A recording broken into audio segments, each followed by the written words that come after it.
background or a black background. If you would like to use a black background, then shut off the white layer right here. But you're also going to want to turn on the white text so that you'll be able to see the text. If you choose a white background, then you're going to want to keep on the black text.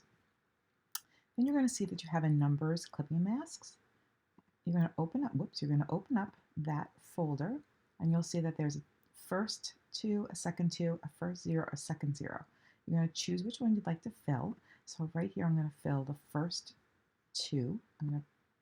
Clicked on it. Go File, Place Embedded. Pick a folder in your computer. Place. Bring it into Photoshop. Open it. Using the transformation tool, you can transform the size. Say OK. And then you right-click on it and you create a clipping mask.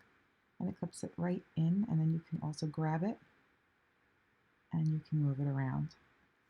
Now, you're going to want to do the same thing with the zeros, except that you want to keep those inside the folder. You'll see that the folder has a 0, and it also, if you open up the folder, you'll see it also has a little line.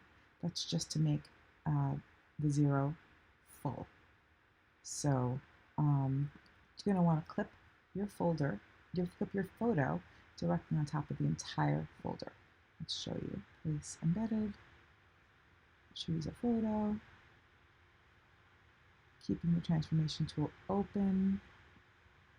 Going to reset, you're going to drag it where you want, press OK, and you right click on that layer and create a clipping mask. And there you go. Let's say you decide, oh, I'd like to move my photo. Well, you just take the photo and drag it on top of the layer that you'd like to fill. And you, again, create a clipping mask. And oops, looks like we lost it, but we haven't. We're just going to press Command-T to open the transformation tool and just drag it to the area that we clipped it to. And that's really it. All right, thanks you guys. Have a great day.